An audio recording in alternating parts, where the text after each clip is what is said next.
What's going on, guys? Flawless here, and today I want to talk about Sinking City coming to Nintendo Switch. So, do we think this will be a good fit on the console? Right now, it is out on PlayStation and Xbox One and the Epic Store, and at a later date it will release on the Nintendo Switch and Steam. And right now, its reviews are a little bit mixed, leaning more towards the positive side.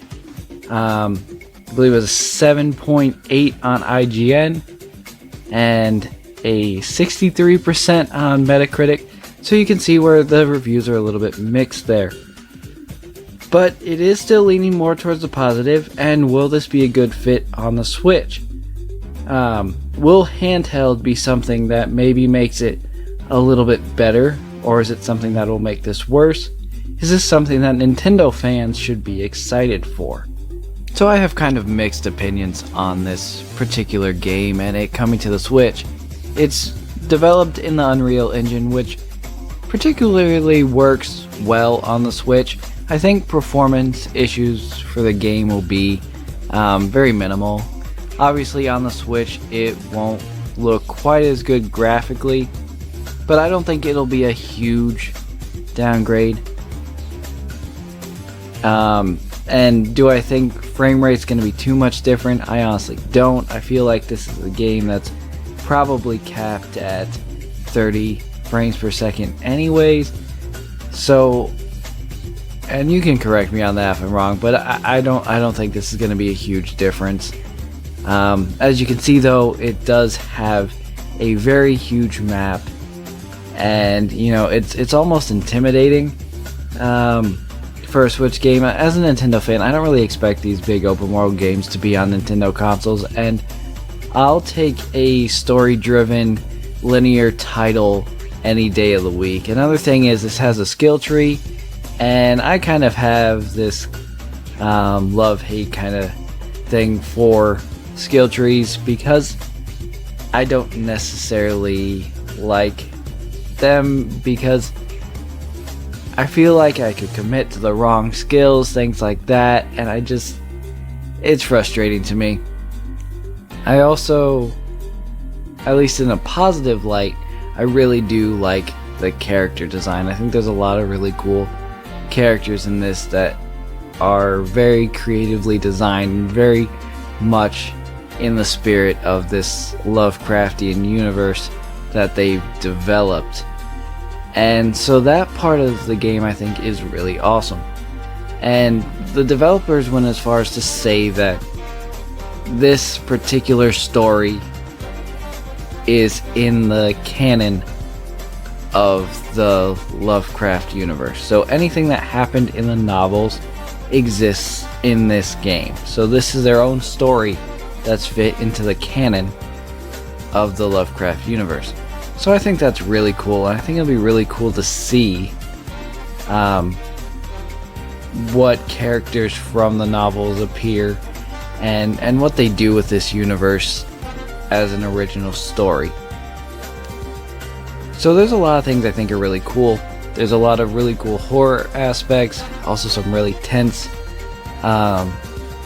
areas. There's some underwater areas that look particularly intense, but they said that they don't rely on jump scares for this. So I think it'll be a very tasteful take on the horror genre, as well as open world and mystery or problem solving genres as well, because this is very much a detective story.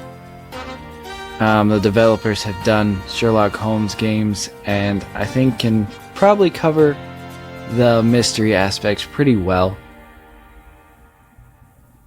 And overall, I think this can be an enjoyable game on your Nintendo Switch. But for me, this is not a game I would pick up at full price. I would probably wait for it to go on sale. Because honestly, for me, games like this are hard for me to stay with, if that makes any sense. Because they're a big open world, big map, and So if I stop playing it to play another game, it's hard for me to come back because I like to familiarize myself with the map and the areas and the story. And once I take a break from it and I start forgetting the intricacies of the story or the locations, I kind of just lose interest. So for me, if I'm not going to love this game, I probably will not play it through because of the genre it is. And there's a lot of really cool stuff in it, but I just don't know for sure that it will hold my interest. But if you guys are a huge fan of open world games and horror and detective or mystery kind of genres, if you're a fan of all those things, I think this is a great fit. I think in general though, this is a hard game to push to a general audience because you kind of have to be a fan of all those types of games to really love this concept. And if you don't, I think, you know, you come up with what we're seeing in the reviews as this mixed bag of different reviews, from good to bad to in the middle, and that's really what we got. But guys, let me know what you think about the game, because there's some stuff that I do think is really cool. I think the concepts are cool, I think the graphics are cool. I love the whole visual of the water being in the sky that they did. I think there's some really awesome aspects to this game. But for me, should you buy this on the Switch?